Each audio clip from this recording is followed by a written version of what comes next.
اللہ رب العزت نے فرمایا ان الذین آمنوا وعملوا الصالحات سیجعل لهم الرحمن ودا۔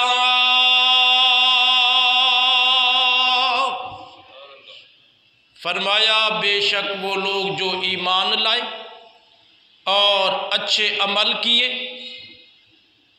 ان قریب اللہ تعالیٰ مومنوں کے دل میں ان کی محبت پیدا فرما دے گا۔ آیت کا سلیس ترجمہ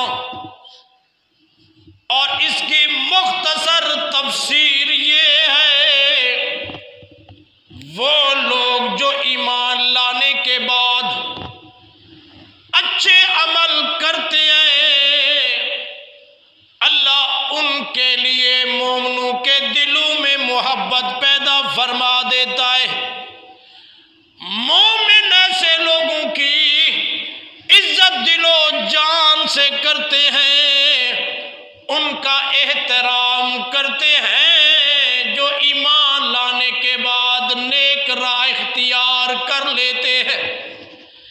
یارو ہمیں اس بارے میں فکر نہیں کرنی چاہیے، دنیا میں بھی اللہ شان و عظمت سے نوازتا ہے کہ مومن ان کو محبتوں کی نگاہوں سے دیکھتے ہیں، ان کے دلوں میں ایسے نیک صالحین لوگوں کی محبت ہوتی ہے، اللہ ہی ان کے دلوں میں ایسے صاحب ایمان اور نیک لوگوں کی محبت پیدا فرما دیتا ہے۔ دنیا جتنا کوشش کر لے یارو، دنیا کے دلوں میں تب تک محبت نہیں ہو سکتی جب تک رب نہیں چاہتا۔ سَيَجْعَلُ لَهُمُ الرَّحْمَنُ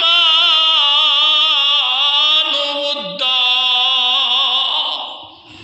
رحمان ان کے لیے مومنوں کے دلوں میں محبت پیدا فرما دیتا ہے۔ پتہ چلا اگر لوگوں کی نظروں میں، لوگوں کے دلوں میں اگر محبوب بننا چاہتے ہو، عزت پانا چاہتے ہو، وقار بنانا چاہتے ہو، احترام لینا چاہتے ہو، لوگوں ایمان لانے کے بعد اللہ رسول کی فرما برداری ضروری ہے۔ اللہ اور رسول پر ایمان لے آؤ، رب کی توحید پر ایمان ہو اور رسول کی رسالت پر ایمان ہو، اللہ اور اس کے رسول کی اطاعت میں زندگی لوگوں تم گزار دو۔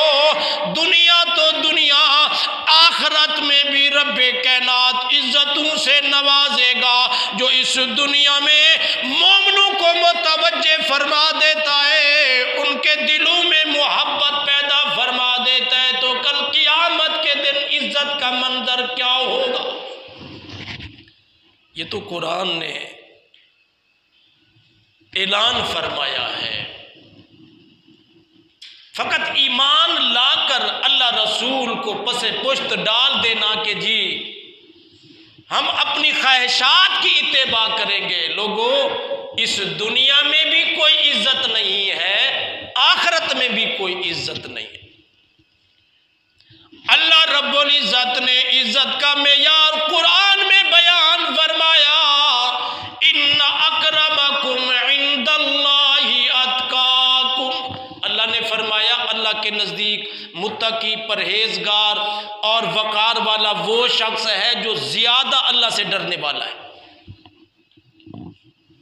جو محترم معظم ہے، وہ شخص ہے جو زیادہ متقی و پرہیزگار ہے۔ اور متقی پرہیزگار کس کو کہتے ہیں؟ جو اللہ سے ڈر جائے۔ اللہ سے ڈرنے والا کبھی زکوٰۃ کا انکار نہیں کرے گا، ٹائم پر زکوٰۃ نکالے گا، مال کا حساب رکھے گا اور کبھی بھی اس میں کوتاہی نہیں کرے گا، کیونکہ وہ اللہ رسول کے ساتھ ان کا جو یارانہ ہے، یگانہ ہے، وہ اس بات کا تقاضا کرتا ہے کہ میں تو اللہ کے بارگاہ میں عزت پانے والا ہوں، اور عزت اسے ملتی ہے جو اللہ سے ڈر گیا۔ بھائی زکوٰۃ تو وہ نکالے گا نا جو اللہ کا کہنا مانتا ہے۔ میں اور آپ اگر کسی کو زکوٰۃ کا یاد کراتے ہیں تو بھائی یہ یاد دہانی ہوتی ہے، ایسا نہیں ہے کوئی ہم سے ڈر کے زکوٰۃ نکالتا ہے، نہیں، ہم اللہ رسول کا فرمان جب دہراتے ہیں تو یاد دہانی ہو جاتی ہے، یاد تازہ ہو جاتی ہے۔ اگر اس طرف ہماری توجہ نہیں ہے تو توجہ دلانا مقصود ہوتا ہے۔ اصل تو دل کا تقویٰ ہے، جو بندہ رب سے دل کے ساتھ ڈر گیا ہے نا تو وہ کبھی بھی کوتاہی نہیں کر سکتا۔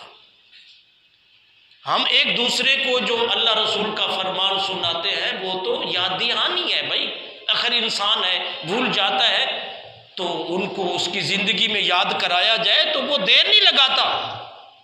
اسی طرح عشر ہے، اسی طرح نمازیں ہیں، اسی طرح تلاوت قرآن ہے، اسی طرح حقوق العباد ہے، اسی طرح حقوق اللہ ہے۔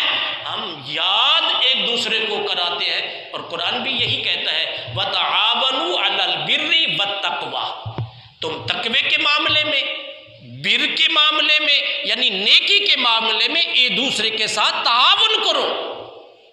یہ بھی تعاون ہے کہ اگر ہمیں کوئی بتا دیتا ہے کہ بھائی زکوٰۃ نکالی ہے کہ نہیں نکالی، عشر نکالا ہے کہ نہیں نکالا، او بھائی جھوٹ کو چھوڑا ہے کہ نہیں چھوڑا، ان گناہوں سے توبہ کی ہے کہ نہیں کی، یہ تو ہم ایک دوسرے کو کہتے ہوتے ہیں نا۔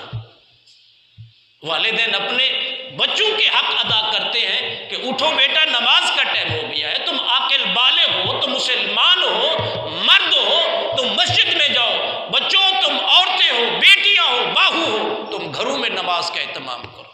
وہ یاد کرایا جاتا ہے۔ اللہ